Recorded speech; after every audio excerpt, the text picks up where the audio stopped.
thank you. I'm glad I'm able to be here. Thank you for the invite. Talking to David last night, he said that there were two criteria for getting on the program. One was being young, and the second one was not having been here before.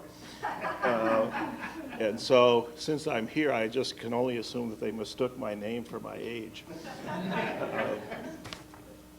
But here goes. I think there's 61 slides. The first half of it I'll try to go through fairly quickly, but I would like to try to get through the whole thing before people jump all over it. Notice I said it rather than me. So we'll try to, I hope to be able to finish in plenty of time for open discussion. But this paper is an extension of the work that Amos Whitstam and I did a few years ago on utilitarianism and the role of utility in Adam Smith. And so that's kind of the starting point. I guess I can use this one here for this presentation or for this paper today. If they're all like that, we can get through it fairly quickly.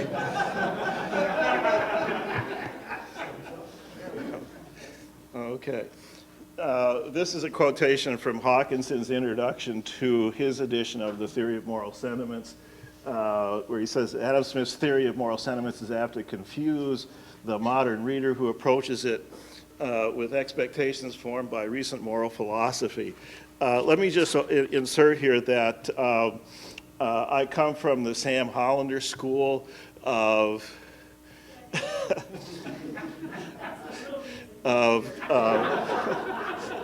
the Sam Hollander school of having at least half of my text being other people's words. So the reason there's so many slides is because I have extended quotations that have to be broken up into multiple slides in order so that the font size is big enough so that people can read it. But I do, like Sam, I do like to try to keep my interpretations as close to what the text will allow me to say as I possibly can. But anyways, I start out with the idea that in trying to locate Smith as a moral philosopher in the history of moral philosophy, it's a little bit a problematic task. So TMS is not easy to classify, and histories of moral philosophy frequently ignore it or give it fairly short shrift. Here's a couple of quotations from Schneewind's history of moral philosophy. Even philosophers have paid less attention to Smith's ethics and to Price's, and most historians, if they have discussed Smith's moral treatise, have done so only for the light it sheds on the ideologically crucial economic work. And then he does have about a 3 or 4 page section on the theory of moral sentiments itself, where he concludes that sentimentalism has never gotten a more sophisticated exposition than Smith gave it. After Smith, indeed, it received no major reformulations at all. That kind of theory ceased to be influential. So in some sense, Smith can be seen there as leading the sentimentalist approach into a dead end, nowhere else to go, and that moral philosophy has moved on to different problems post-TMS. There's another one of those. But historically, utilitarians have considered Smith to be one of them. However, we have Deidre again, and Ryan Patrick Hanley, who have both treated him as a virtue ethicist.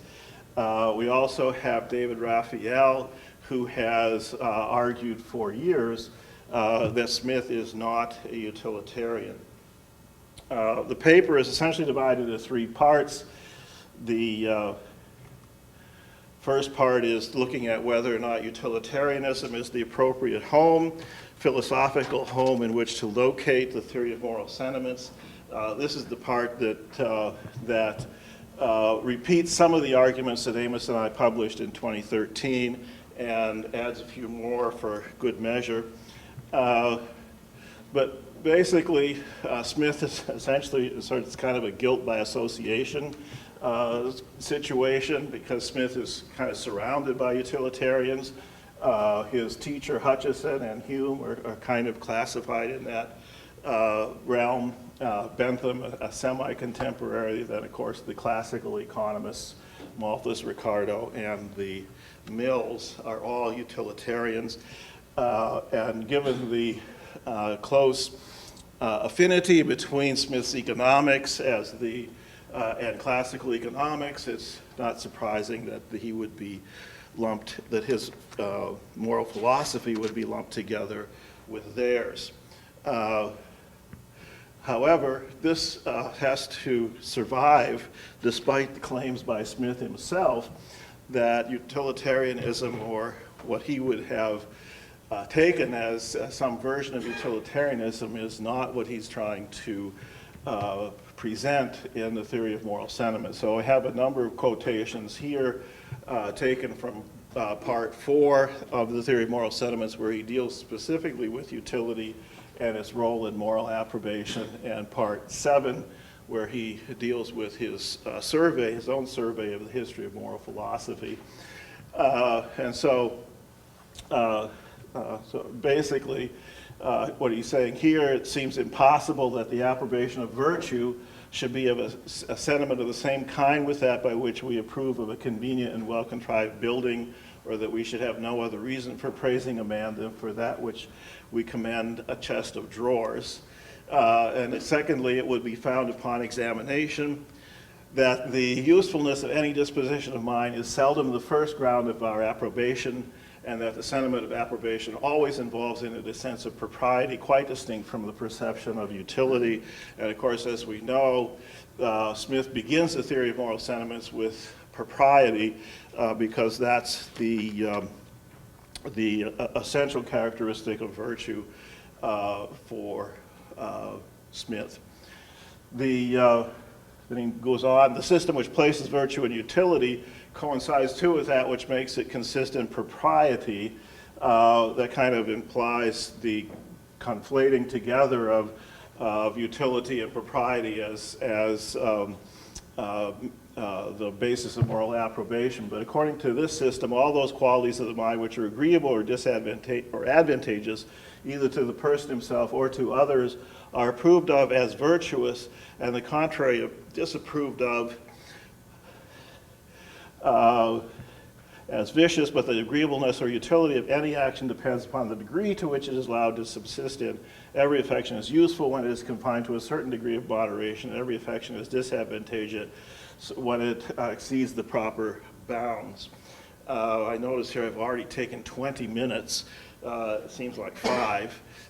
So I better skip ahead here, because there's more quotations of a similar line here taken from these parts of the theory of moral sentiments. Basically, let me skip ahead to a twofold problem here. Smith is using the word utility in these cases, but essentially does not mean the same thing by utility as the utilitarians do. And conversely, utilitarians, and I don't have the quotes for this part of the paper, it's a little bit later in the paper, but the utilitarians accord a significant role for sympathy, but they do not mean the same thing by sympathy. And so we have Smith and the utilitarians kind of sharing this vocabulary, using utility and sympathy as important concepts in their systems, but not really meaning exactly the same thing by them. The confusion is then compounded by the fact that there are some cases where Smith does employ what I would consider a utilitarian standard in judgment. This based on what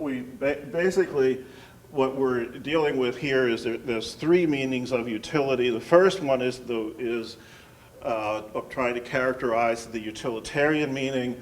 The meaning of utility that Smith has in Part 4 and in other places where he uses it, the quotations that I had, that I read, also the ones that I skipped over, he's using utility in sense number 2 or 3, the useful, just plain ordinary usefulness, and secondly, the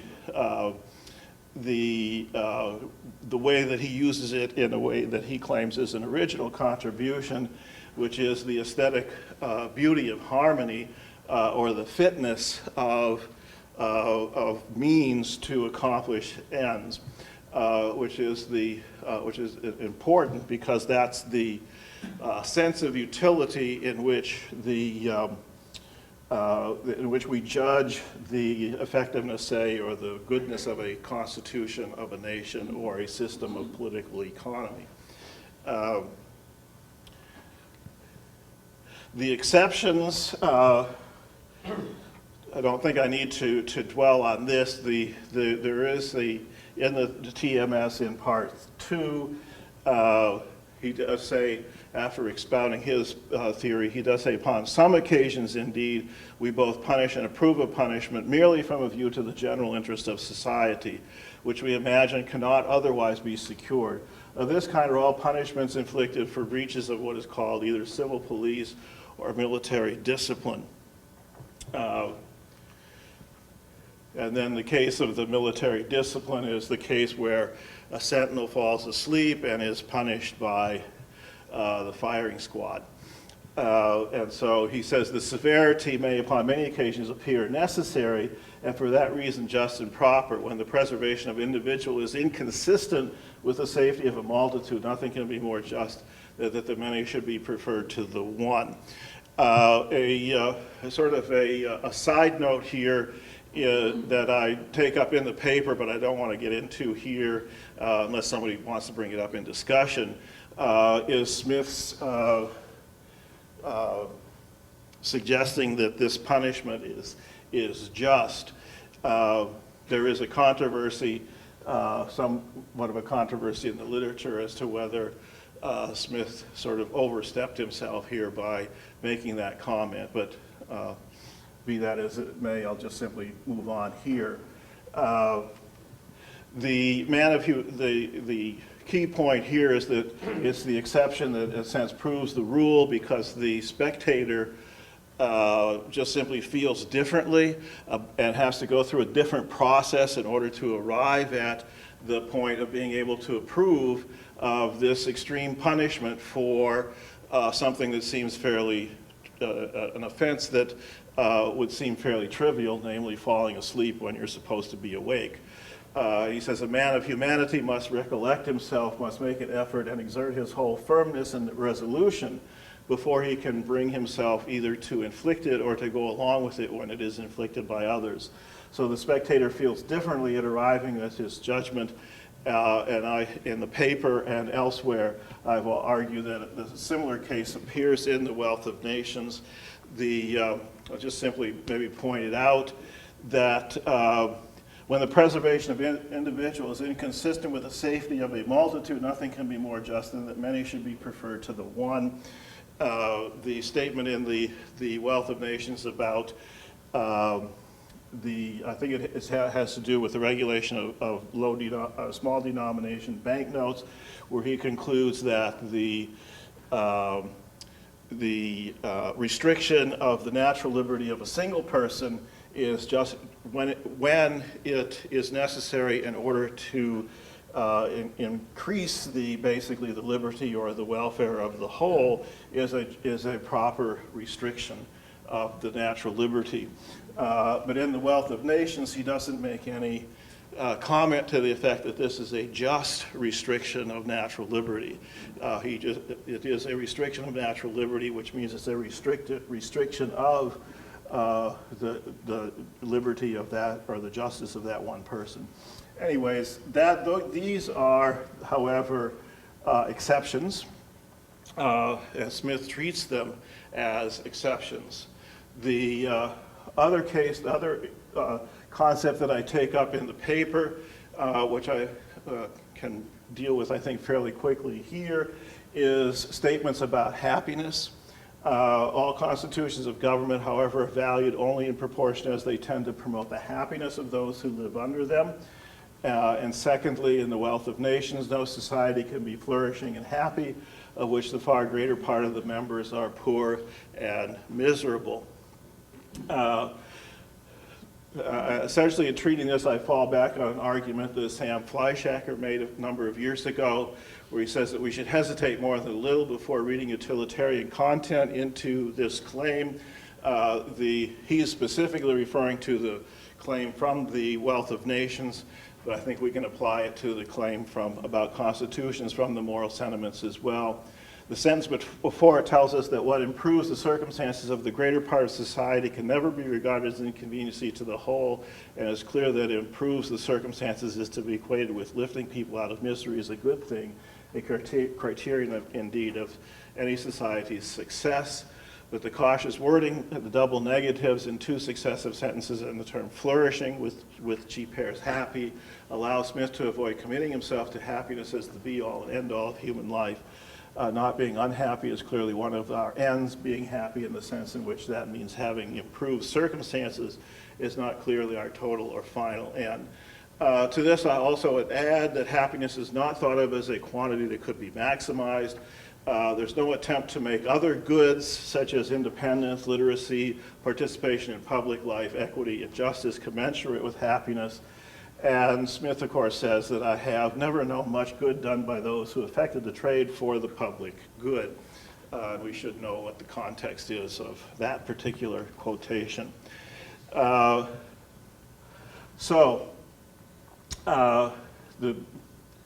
second part of the first part, deals with the meaning of utility in Smith and the occurrence of statements that would seem to imply a utilitarian ethic. And the second part deals with Smithian versus utilitarian sympathy. I'm going to let Chris Martin do this part. I read his paper yesterday in the airport. He's speaking this after, I think he's actually first after lunch. And his paper is essentially making the same point. Because I'm going first, it'll make it look like he's plagiarizing me, but he's really not. It's more of an independent discovery. Would that be like an ecologically rational result? But anyways, Chris uses the terminology welfare sympathy versus Smithian sympathy, and I think he's making exactly the same point that I make here, that his concept of welfare sympathy, which he'll explain to you after lunch, is what I'm calling utilitarian sympathy, and Smithian sympathy is a beast of a different color, even though it goes under the same term. And this is just a real quick rundown of the basics of Smithian sympathy. So let's skip ahead past the utilitarians, and the bottom line is that sympathetic pleasures and pains in the utilitarian usage count in the aggregation of pleasure and pain to determine the best course of action. The ability to sympathize in this sense also serves as a motive to benevolent action, and perfect benevolence is the essence of ideal utilitarian morality. And then I have a quote from Rawls that basically shows that the same idea of imparting this concept of I like Chris's term welfare sympathy to Smith is still carried on into the 20th century, and we have it here in Rawls. And just as a footnote, David Raphael pointed out this error to Rawls in correspondence. Rawls agreed to correct the error in subsequent editions of the Theory of Justice, but didn't. And Raphael says in his latest little book on the impartial spectator, presumably he forgot. But so the error still remains in the Theory of Justice. Anyways, moving on, the next question is whether we can classify Smith as a virtue ethicist. This is a very short part of the paper because of deadlines, because I needed to write the paper based on what I had already done, not what I was also hoping to have gotten done before I wrote the paper. So my study of virtue ethics is really just in its infancy. But basically at this stage I have two problems. This taken from Rosalind Hursthouse book, just simply called On Virtue Ethics, I think published in the 1990s. According to virtue ethics, and in this book, what is wrong with lying when it is wrong is not that it is unjust because it violates someone's right to truth or that their right to be treated with respect, but that it is dishonest. And the emphasis is in the original, and dishonesty is a vice. So, according to virtue ethics, it is wrong to do things that are vicious. That to me strikes me as a circular argument. And so I'm waiting to read the rest of the book. You'll notice it's on page 6. I'm waiting to read the rest of the book to find out if it's me or her. Who is the one who's deficient in their understanding here. Since this is her, and she's published by Oxford University Press, my presumption is that I'm missing something here, but I don't know yet what it is. But the other problem I have is that having spent the last fall on sabbatical and embarking on a study of Kant, I found that Smith, I can fit him pretty well into Kantian moral philosophy, and so I don't need to, at least at this stage, I don't need to worry about the virtue ethics issue. So this is the heart of the paper, what explores more new ground, at least for me. With respect to the affiliation of ideas, the editors of the Glasgow edition of the Moral Sentiments, in talking about the propagation of the moral sentiments into other countries, statement here that there's pretty good evidence that Kant knew and valued the theory of moral sentiments, judging from a letter written to him by one of Marcus Hertz. A passage in this letter speaks of the Englishman Smith, who Mr. Friedlander tells me is your favorite, and then it goes on to compare the work of Smith with the first part of Hume Critique, no doubt meaning Elements of Criticism by Henry Hume, Lord Kames. And as Eckstein points out, the date of 1771, too early for the Wealth of Nations, and 1 year after the publication of the first German translation of TMS, the comparison shows that the writer must have had TMS in mind. There's also internal evidence that that Kant was familiar with the theory of moral sentiments. I cite some of it in the paper, but not here in the presentation. Here's from Fleischacker again, as far as I know, and maybe somebody could help me with this also during discussion. Fleischacker is the only one that I know of that has a deep knowledge of both Kant and Smith, and has published on them together. But Fleischacker in 1991, for example, observed that duty, the regard for rules, thus forms the apex of Smith's system of moral judgment, directing reason or conscience, which in turn encourages or restrains our immediate selfish and benevolent passions. And it is this placement of duty and this conception of rules that comes so startlingly close to Kant. And that's essentially what the rest of the paper is essentially quotations juxtaposing Smith and Kant on these concepts of duty, conscience, and so on. So Before that, there's material where we have to deal with the fact that, and this may have something to do with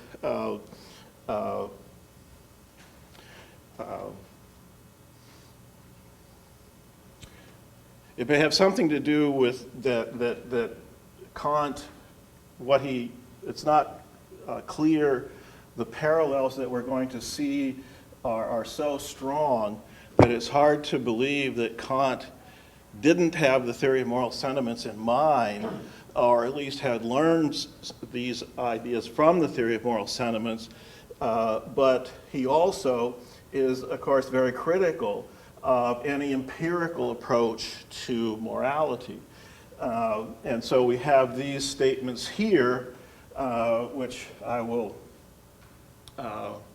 not take time to read the whole of it, but completely cleansed of everything. It may be only empirical, and that belongs to anthropology. That's from the groundwork of the metaphysics of morals.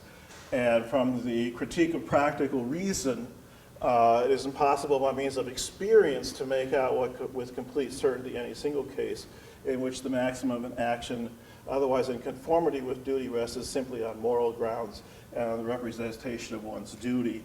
We shall have to investigate entirely a priori the possibility of a categorical imperative, since we cannot have the advantage of its reality being given in experience.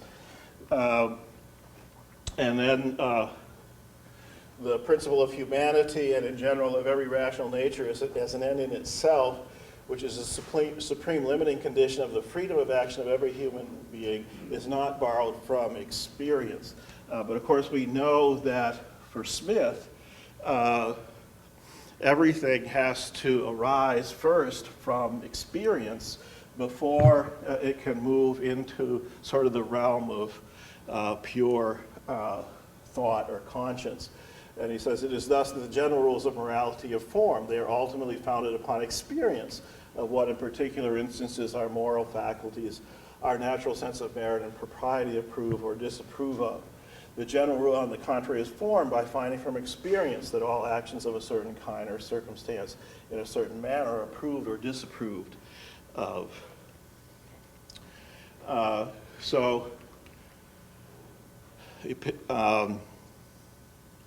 Methodologically and epistemologically, they're coming at the issue of morality from sort of the opposite ends of the spectrum.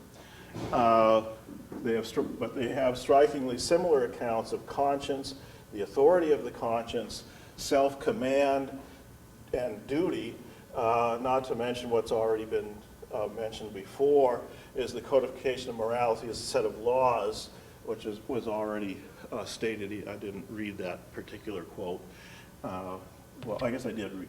It was implied in one of the quotes from Fleischacker. So, juxtaposing Kant versus Smith. Here's Kant on the conscience. It's a fairly long quotation. Every concept of duty involves objective constraint through a law, a moral imperative limiting our freedom, and belongs to practical understanding. But the internal imputation of a deed as a case falling under a law belongs to the faculty of judgment, which as the subjective principle of imputing an action judges with rightful force whether the action is a deed, an action coming under a law, has occurred or not.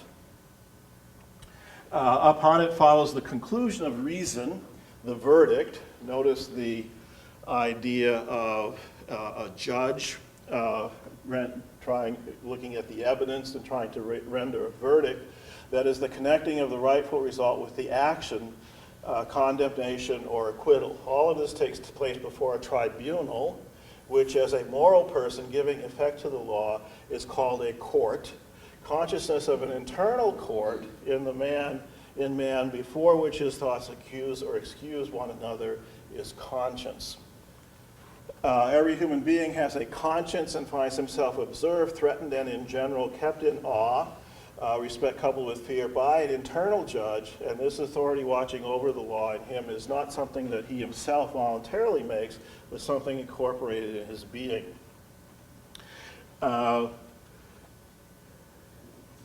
For all duties of human beings, conscience will accordingly have to think of someone other than himself, i.e. other than the human being as such, as the judge of his actions if conscience is not to be in contradiction with itself. This other may be an actual person or a merely ideal person that reason creates for itself. And then a footnote on the same page, this is in the Metaphysics of Morals. A human being who accuses and judges himself in conscience must think of a dual personality in himself, a doubled self, which on the one hand has to stand trembling at the bar of a court that is yet entrusted to him, but which on the other hand itself administers the office of judge that it holds by innate authority. Smith. Of course, those of you who are familiar with the TMS will have already noticed a fairly strong affinity here. When I endeavor to examine my own conduct, when I endeavor to pass sentence upon it, not once again judging as in a court of law, and either to approve or condemn it, it is evident that in all such cases I divide myself into two persons, and that I, the examiner and judge, represent a different character from the other I, the person whose conduct is examined into and judged of. The first is the spectator, whose sentiments with regard to my own conduct I endeavor to enter into by placing myself in his situation and by considering how it would appear to me when seen from that particular point of view. The second is the agent, the person whom I properly call myself and whose conduct under the character of a spectator I was endeavoring to form some opinion. So that was Smith versus Kant on the conscience. The moral law is the law of God. Now, since such a moral being must also have all power in heaven and on earth in order to give effect to his laws, as is necessarily required for the office of judge, and since such an omnipotent moral being is called God, conscience must be thought of as the subjective principle of being accountable to God for all one's deeds. The God in question here in Kant is not necessarily God, as it is sort of the subjective concept of God. In fact, the other concept is always contained, even if only in an obscure way, in the moral self-awareness of conscience. Smith, since these therefore were plainly, and I could have produced multiple quotes from Smith here, therefore were plainly intended to be the governing principles of human nature, the rules which they prescribe are to be regarded as the commands and laws of the deity, promulgating by these vicegerents which he has thus set up within us. One of the quotations I have in the paper that's not in the slide is also from Fleischacker, where he says that this kind of language here is not typical of Enlightenment thought, and is further evidence, internal evidence, that Kant would have been familiar with the theory of moral sentiments.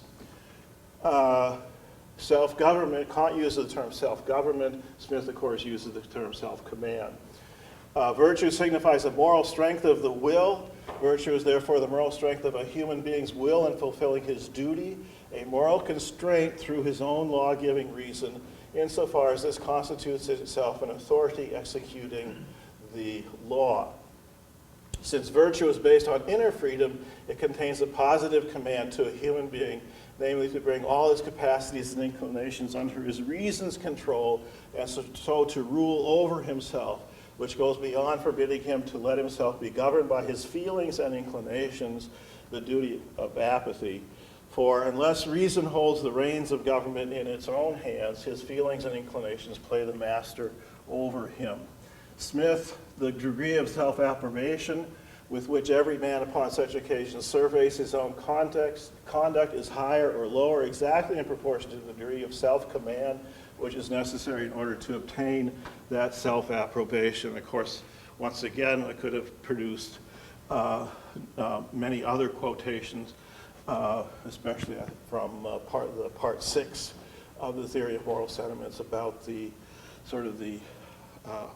necessity for self-command as the main overarching virtues in order for any individual to be able to cultivate and practice the other virtues.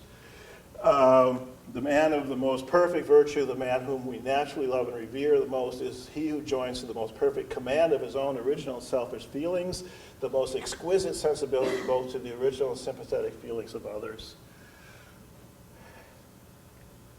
So we have the rulings of the impartial spectator, this is me, being like the laws of God are in fact moral laws. They command universally whether they are obeyed or not. The conscience thus gives the agent a duty or obligation to obey the moral law. And this is true for both Kant and Smith. Kant then on duty. The greatest perfection of a human being is to do his duty, from the law to be not only the rule, but also the incentive of his actions. Comparing to Mill, where the greatest perfection is to love thy neighbor as thyself, and to do unto others as you would have them do unto you. Smith, to regard to those general rules of conduct, it was properly called a sense of duty, a principle of the greatest consequence in human life, and the only principle by which the bulk of mankind are capable of directing their actions.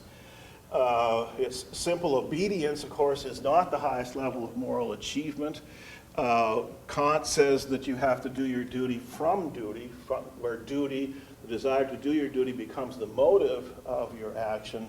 Smith, of course, says that we have to be not only with a desire of being approved of, but with a desire of being what ought to be approved of, or being what he himself approves of in other men. In other words, the distinction between praise and praiseworthiness in the theory of moral sentiments.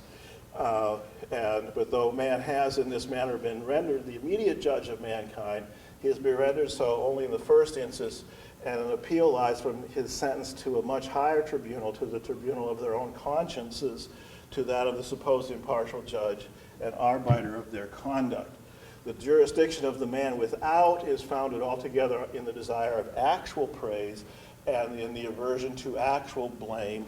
The jurisdiction of the man within is founded altogether in the praise of the desire of praiseworthiness and in the aversion to blameworthiness. And I'm essentially saying that I think that Smith and Kant are saying essentially the same thing, that the desire to bring your actions under the jurisdiction of the man within and to desire praiseworthiness is equivalent to Kant's doing your duty out of the sense of duty itself, rather than out of a desire to just simply be externally seen to be conforming to duty. Conclusion. Smith has been seriously misplaced among the utilitarians. Kantian metaphysics is a congenial home for Smith's moral sentiments, and that they should be viewed, Smith's sort of empirical, psychological approach against Kant's rationalist metaphysical approach should be viewed as complements, not rivals in moral philosophy. And so in a sense, Smith kind of forms a groundwork upon which Kant can be seen as the superstructure. Okay, that 50 minutes and 52 seconds.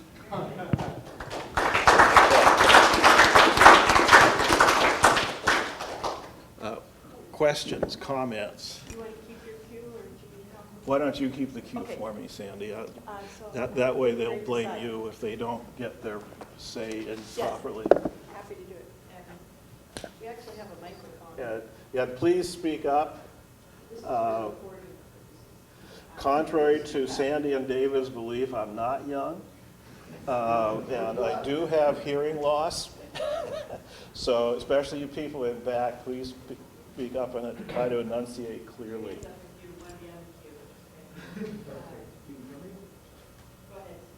Can I hear what? Okay, let me skip on utilitarianism for what was before a while. On Kant, the mic's not on. The mic's Yeah, on. it's just for recording.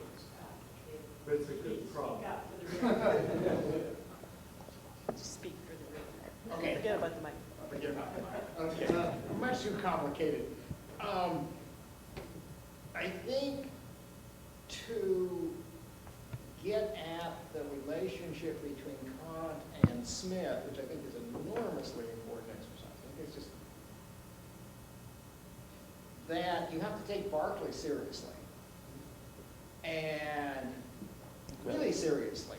And you have to say, what's the basis of this fight with the mathematicians?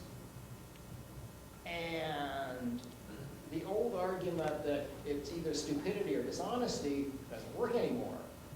That was the usual basis for why Berkeley didn't get the mathematicians. And that you know certainly as well as I do that Smith is explicit in his citation of Berkeley and point of view in TMS, right? Yeah, in the same place. Yeah, That's yeah, what we're right, talking about, yeah.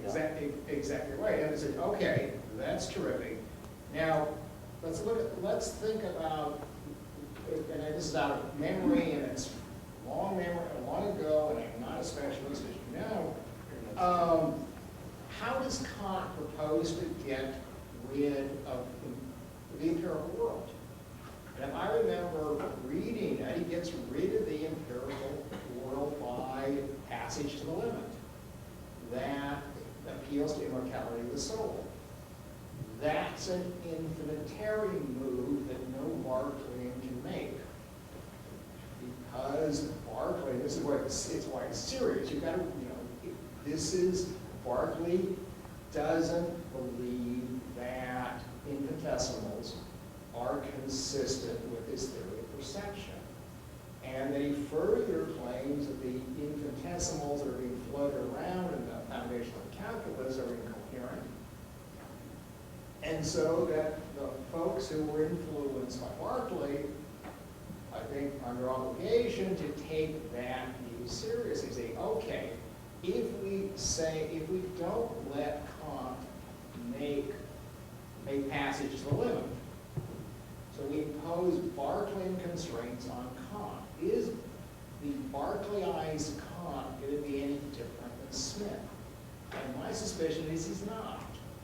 I think the infinitary stuff has an enormous amount of work in Kant, and it's not in Smith. And it's not been seen in Smith, I think, because for ages, Berkeley's stuff on mathematics was not taken seriously. It really wasn't started taken seriously until 1960.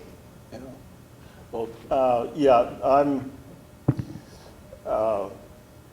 I'm speaking largely from ignorance because I haven't read Berkeley much, and not recently, and I haven't read Leibniz at all. But Kant, I think Kant's early work was on Leibniz, and so there would have been some connection there. Kant doesn't actually completely get rid of the empirical. I think that he considered that everybody has kind of an intuition that there is something like a moral duty that transcends interest and passions and feelings, that gives them the sense that there is this metaphysical thing called the categorical imperative. And I think that Kant also uses empirics to test propositions. But I need to go back to my notes on Kant to find the appropriate quotations on those things. But could you maybe write this stuff down for me and put it into an email or something? I think that would help. Great topic for a paper, really enjoyable to study this stuff. I find it hard to say that Smith is a Kantian for the reason I think that Kant claims that God gave us reason, and reason allows us to uncover the rules of morality. And so I think that's a hard stretch for Smith, because Smith is saying God gave us nature, and nature gave us survival and procreation as our primary instincts. And it's these instincts for feelings and for getting the moral sympathy from which we derive the rules not from our rationality, which, as you know, Smith thought was very weak. So Yeah. Kant is able to derive universal rules, but I don't think you get that in Smith. You get conditional rules which evolve over time and should evolve over time as our moral sentiments change. So I think you can definitely say Smith, there's evidence that Smith was a pluralist. And if you want to go further, if there are similarities between Smith and Kant, why wouldn't you say that Kant is a Smithian? Wasn't TMS published Yeah. well before Kant? So Yeah, that would be more appropriate, yes. It's to be able to say that Smith was a Kantian, you know, requires a lot of argumentation that's not here. And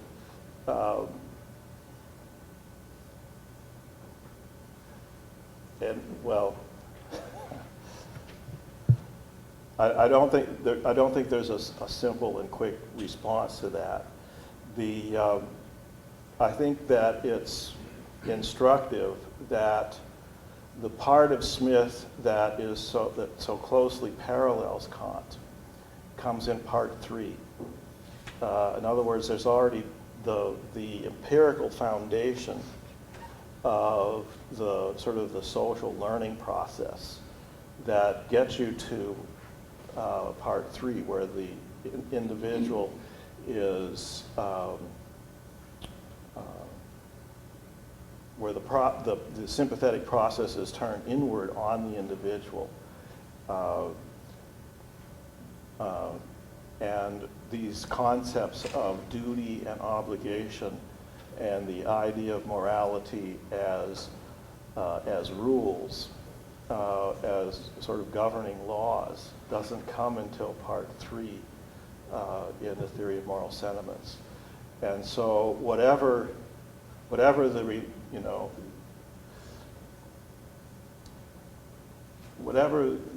what we want to say as to who's a Kantian or who's a Smithian, I think that the bottom line is what I concluded with, is that they're complementary. That Smith's empirical moral psychology can be sort of viewed as in a sense, an explanation of how actual agents could get to the point of becoming Kantians in their moral judgments and in their moral actions. On this point. It's just a brief historical remark, but it might support the thesis of Kant being Smithian. I have a colleague who was working on Russian economic history in the late 18th and early 19th century, and there is a recent literature on the reception of Smith in Germany. And of all places, we knew that it was Göttingen where it was received, but recently it's on a score that actually Königsberg was at least as important in the Smith reception, and it started in 1790. And Königsberg was a place where the entire public administration of Prussia was educated, so Kant was well alive and active. It was a tiny university, so it might be that he was involved in that. Yeah.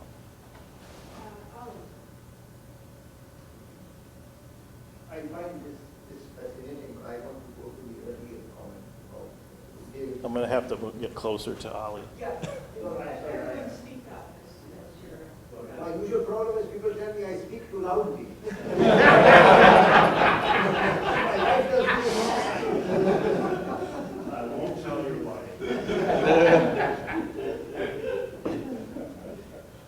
So I want to go back to David's point about infinitesimals and about the calculus and about the connection to Leibniz and so on. And I simply want to say, of course, this leads to non-standard analysis. Leads to what? leads to a subject in mathematics called non-standard analysis, which was founded in 1960 by Israeli logician Abraham Robinson, and which came into mathematical economics in an obverse form and caused a lot of controversy and now settled down. And there have been books in the subject. And it turns it around in the sense that it's no longer infinitesimal, but it's negligibility. And the converse of negligibility is large numbers. So in some sense, broad patterns. And of course, those are important for Smith. I was asked recently, where does price-taking behavior come into Smith? I couldn't answer. But negligibility does come. I track down negligibility. So what has all of this got to do with David's comment? Well, it's got to do with your conclusion and your claim that one should start reading perhaps Smith as a Kantian, read Kant as a Smithian. I know a Kantian in economic theory, and that's Kenneth Arrow. And that's what? Kenneth Arrow. Yeah. So Kenneth Arrow constantly is talking about the categorical imperative. And Kenneth Arrow, of course, the great admirer of Harsanyi. And so I want to bring, already it's been too long a question, the comment, I want to bring it to the close by saying Harsanyi fits right in here. Why? Because Harsanyi has this whole theory based on 3 papers in 67, 68 on games with incomplete information, where you try to think what the other guy knows, what he knows about you. They love these infinite regresses. And he reduces it down. And he reduces it down to something which he calls consistency of subjective beliefs. And that is Adam Smith's impartial observer. And I read those paragraphs actually in preparation for this, and it is fascinating. So the line is very clear. There is Smith, and then there is, according to what I learned from your talk, Kant, and then there's Arrow and Harsanyi. That line may be worthy of investigation. That's great. George, I had you next on the queue. I'm going to try to walk this around to people so that everyone can hear. Jeff, I really enjoyed the paper. It's a really interesting project. I just have one concern. I wonder if you're treating utilitarianism a little too as internally consistent, homogeneous, static. You know, when you go from some of the Bentham to Mill to modern day utilitarians, when you go from act utilitarianism to rule utilitarianism and on and on and on, it's clear that utilitarianism is a wide approach. It's many distinct approaches, related of course, but they're not all the same. And so I don't know, when I read your paper, I kept thinking, you could read Smith as a refinement of utilitarianism, as a contribution to utilitarianism, as much as you could read it as seeing the themes, the Kantian themes. So I wonder if your first statement up there is just too strong. I mean, do you really need to rescue Smith from utilitarianism to make your point, or can you make the point that Jonathan just made a moment ago, that there's a lot going on in Smith. He contributes to many different ways of thinking about making moral judgments, including the utilitarian tradition. Yeah, what I'm trying, I'm not so much, I guess I'm not rescuing him from utilitarianism as I'm trying to rescue him from obscurity. Because I think that in the utilitarian pantheon, he's just pretty much ignored.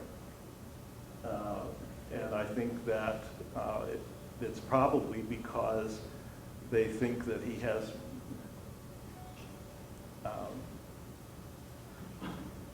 hasn't really done much of a contribution beyond what they already have in Hume. But I think that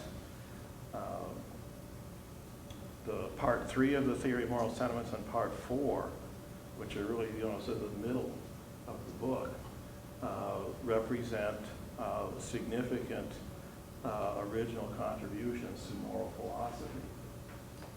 And I think that has,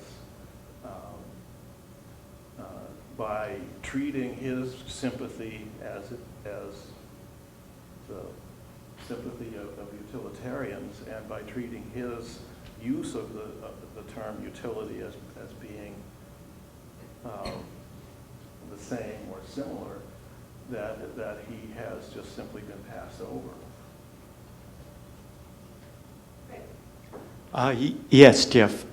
This is based on what is probably my very faulty memory of Kant, but I would argue that the Critique of Pure Reason, for instance, is written to form a basis for the Critique of Practical Reason. And what it provides, again, in my memory, is the possibility of free will, in other words, of individual responsibility for one's acts.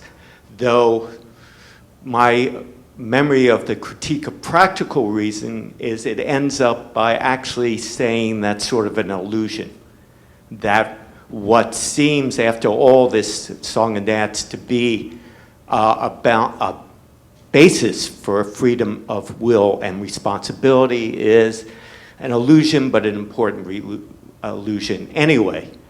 Is there something parallel in Smith about this ideal of free will and individual responsibility that you see in Kant?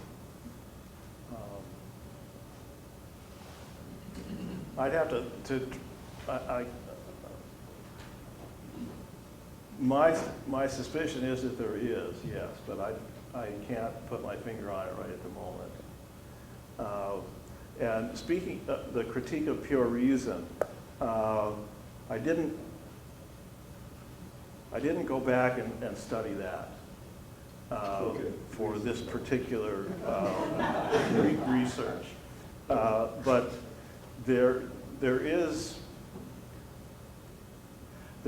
Kant's own self-assessment that produced the critique was his reading of Hume's treatise. And so I'm thinking, along these lines, that what's going on here is that the Scottish Enlightenment has jumped over to Königsberg and Kant, and that he's developed it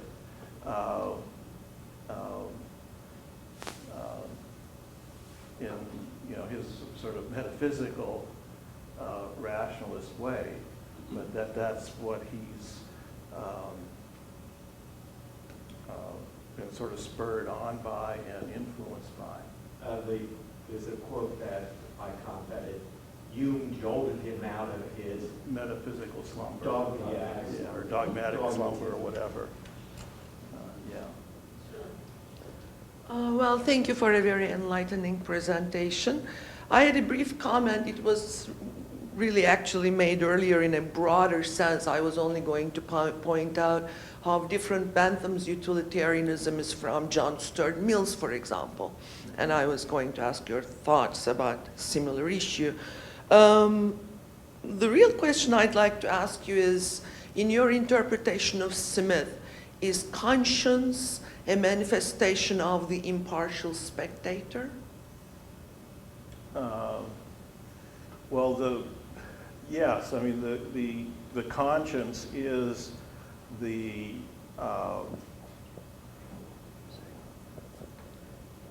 internal sort of tribunal between the myself as myself and myself as my spectator is what generates the conscience, what produces the moral conscience. But And in so some sense, it is the internalized impartial spectator. Yes. And when I divide myself into two, I divide myself into I, who's being the observed, and the internalized impartial spectator, which we call conscience. Yeah. Of course, this connects to Rawls' Lake of Ignorance.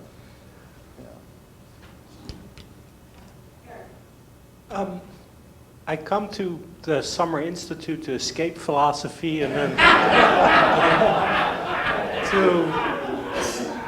That sounds like an invitation not to answer your question. Yes. Yes. Jeff, I really liked the observation about how Smithian moral psychology prepares the way to become a Kantian. I think that's really very nicely put. There's been quite a bit of scholarship on the Smith-Kant connection in the last few years. Michael Fraser, Maria Carrasco, Steve Darwell, Patrick Frierson, and I think your work fits very nicely into that. But including on the historical traces between them. But I want to put some pressure on the deontic reading of Smith that you're proposing, and is to look a little bit at their Smith and Kant's views on moral luck, or the influence of fortune in Smithian terms. And there Smith makes some very puzzling and complicated remarks that have also now received scholarly attention. But one of the key differences between Smith and Kant there is that Smith urges on us that consequences really do matter in our self-evaluation. And the phrase that Smith uses and returns to in part 6 is the piacular. And when you, qua moral agent, are part of a chain of causes that produces bad luck to others, a Kantian would say, oh, that's just, an occasion for misplaced guilt or for, bewailing the fact that theodicy doesn't really work out in the way that we always could see. But Smith says, no, we need to have this very funny psychological state, namely this mixture of shame and embarrassment, and turns out that this state is norm-governed in all kinds of complicated ways, and the norms are governed by social consequences and social status in particular. And that part of Smith is profoundly un-Kantian. And it, I think, brings out the way in which consequences, so not utilities, but consequentialism, gets integrated into the core of Smith's theory. Right? So propriety isn't just judging the agent's intentions, it's also judging not merely foreseeable consequences, but actual consequences.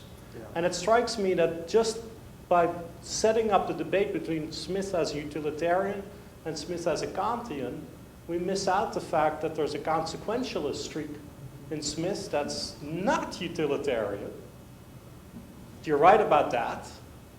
At least not utilitarian in the way that economists teach utilitarianism to each other. I think there is a sense in which it might be that. Anyways, leave that aside.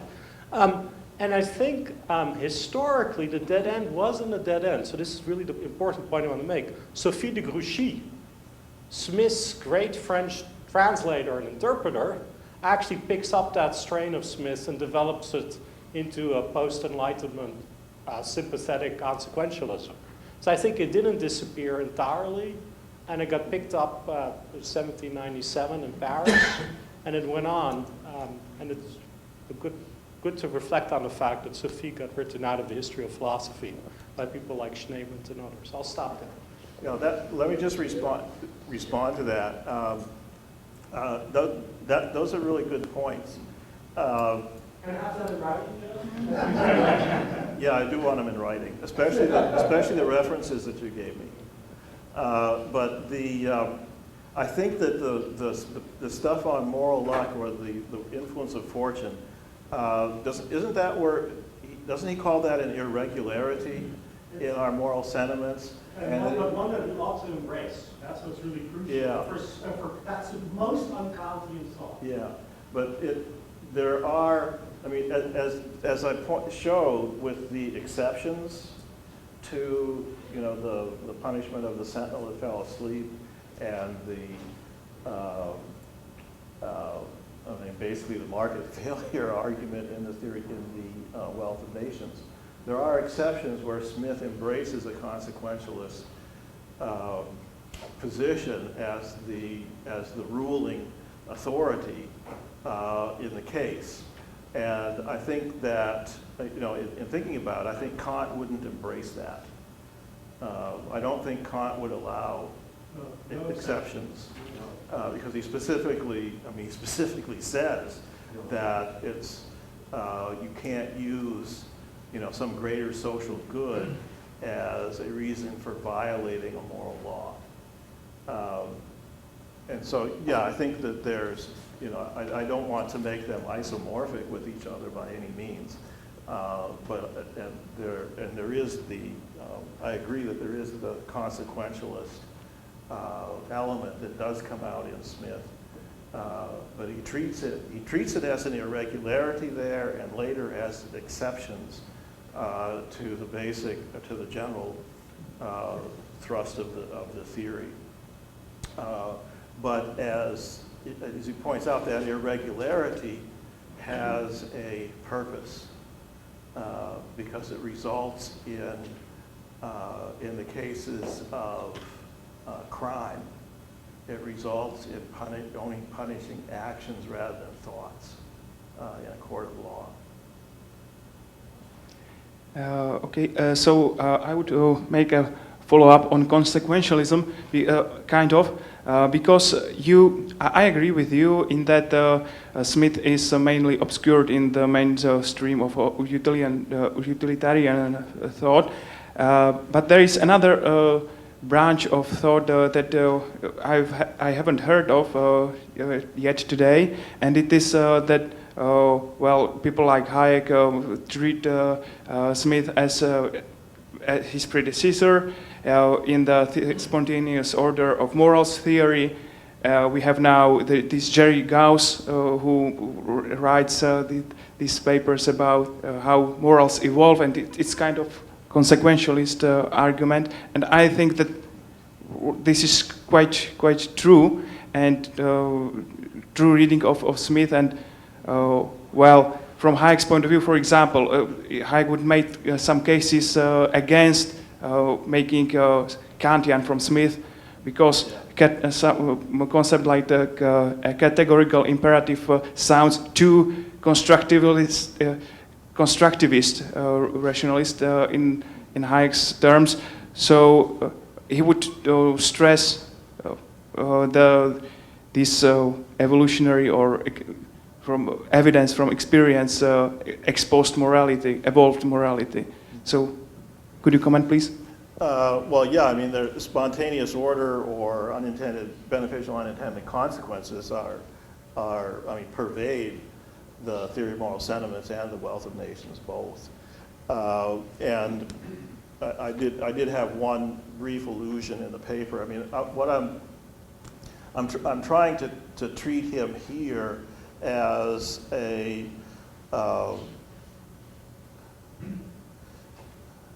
as promulgating a particular moral theory.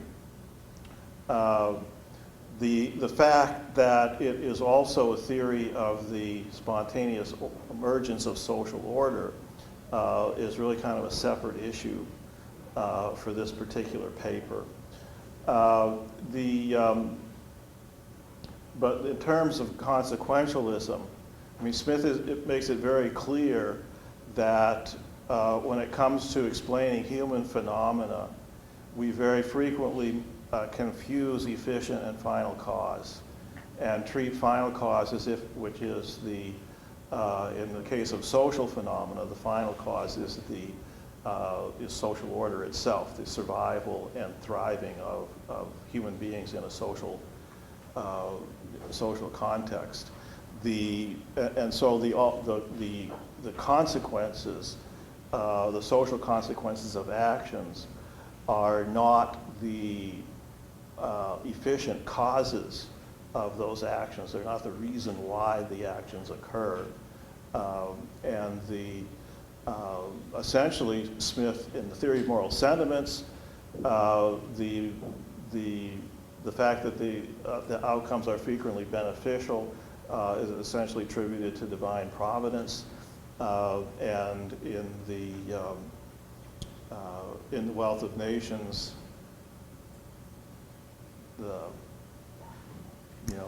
that's kind of removed from it, but it's still there. And the ultimate good of the whole, certainly the whole universe, is in Smith, is in the hands of God, not man. But anyway. I was hoping you could expand on your comparison of the Kantian notion of self-government and Smithian self-command, because in the quotes that you showed, it made it sound like self-government is more about controlling our emotions and our passions. And I believe that Smith's concept of self-command is broader than that, that when we have self-command, we don't just control or repress our emotions and passions, we govern them, much like a sailor governs the wind when he sails a boat. So could you expand on that comparison? Well, I don't know if I could expand on it any more than what I've already said. I think that in both cases, they're talking about the agent's reason commanding over their passions. That's what's necessary in order to do your duty and to desire to be praiseworthy or to do your duty from duty rather than just to be sort of externally correcting your behavior. Whether I can't say right offhand whether Smith's concept is a broader concept than Kant's, because they both have the sense of governing the passions, governing the sort of the immediate desires of the agent.